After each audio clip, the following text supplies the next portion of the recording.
এই জন্য মায়েদের কথা বিশ্বাস করতে হয়। রাত 10টা, ঘরের দরজা দেখি তালা দেওয়া। মায়ের কল আসলো, ধরতে ওই পাশ থেকে মা বললেন, তোর বাবার সাথে তোর মামার বাসায় আসলাম, তোর নানু বেশ অসুস্থ, তাই রান্না করা আছে, তুই খেয়ে নিস। আর দরজা জানালা সব লাগিয়ে গেলাম, তুই সদর দরজা ভেতর থেকে তালা দিয়ে ঘুমিয়ে পড়িস, চাবি পাশের বাসার তোর শিবলি দাদার কাছে। তারপর কল রেখে দিলেন। আমি চাবি এনে দরজা খুলে ভিতরে ঢুকলাম। মনে হচ্ছিল ঘরে প্রাণ নেই, মনে হচ্ছে ঘরটা যেন মরে আছে। আমি গোসল করে বের হতে ঠিক উপরের সিঁড়ি ঘরে কে যেন গুনগুন করছে এমন শব্দে দাঁড়িয়ে পড়লাম। না, কোনো শব্দ নেই।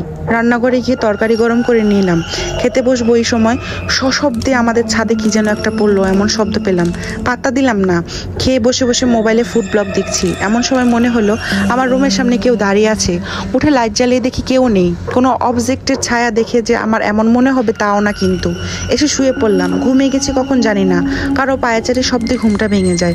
অন্ধকারে কিছু দেখতে পাচ্ছি না। আমার রুমের দরজা লক করা ছিল ভেতর থেকে। আওয়াজ পাচ্ছি যেন কেউ হাঁটছে। আমি ভয়ে ঢুক গিলতে কে যেন বলে উঠলো, আপনার বাথরুমটা ইউজ করতে পারি? আমি বলে উঠলাম, কে কে আপনি? হঠাৎ করে আমার বুকটা ধুক করে উঠলো। বাসায় তো কেউ নেই, আমি সব চেক করে শুয়েছি। চোর যে ঢুকবে এমন কোনো অবস্থাও নেই। আমার হাত পা ঠান্ডা হয়ে গেল। টের পেলাম অন্ধকারে সেই অবৈটি আমার রুমে অ্যাটাচ বাথরুমের কাছে যাচ্ছে।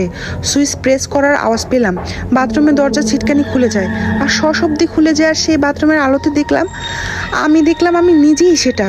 আমার পরনের মতো সেম ড্রেস পরে আছে, কিন্তু তার ঘাটটা অমন বেঁকে আছে কেন? আমার দিকে তাকে একটা বিশ্রী হাসি দিয়ে ঢুকলো, আর বাথরুমে ঢুকে পানি ছেড়ে দিয়ে গুনগুন করে গাইতে লাগলো। সেই গুনগুন যেটা আমি এর আগেও শুনেছিলাম। আমার হাত পা যেন অবশ হয়ে আছে। পাশে রাখা মোবাইলটি নিয়েও কাউকে ফোন করতে পারছি না, এতটুকু শক্তি আমার মধ্যে নেই। নিজের এমন ভয়ানক রূপ। আমি কোনো মতে দয়া দরুদ পড়ছি। আমার সাথে খুব খারাপ কিছু হচ্ছে আমি বুঝছিলাম। উঠে আস্তে করে দরজার কাছে যেতে ভিতর থেকে সেটা বলে উঠলো, দেখছি কিন্তু।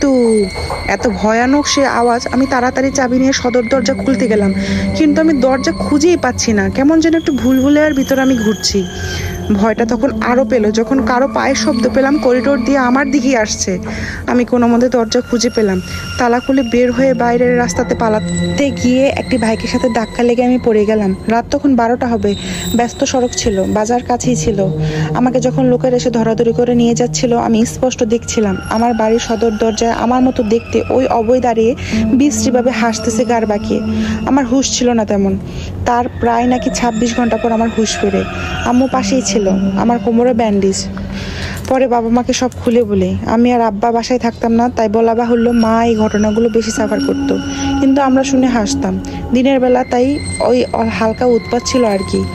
এমন রাতে একলা থাকলে যে কি হয় সেটা আমি আজ দেখলাম। বাড়িটায় মিল্লাতপুরে একজন হুজুর দিয়ে বাঁধানো হলো। তারপর থেকে আর কিছু হয় না, তবে মাঝে মাঝে জিনিস নড়াচড়া হয়। এক জায়গায় রাখলে পাওয়া যায় আরেক জায়গায়।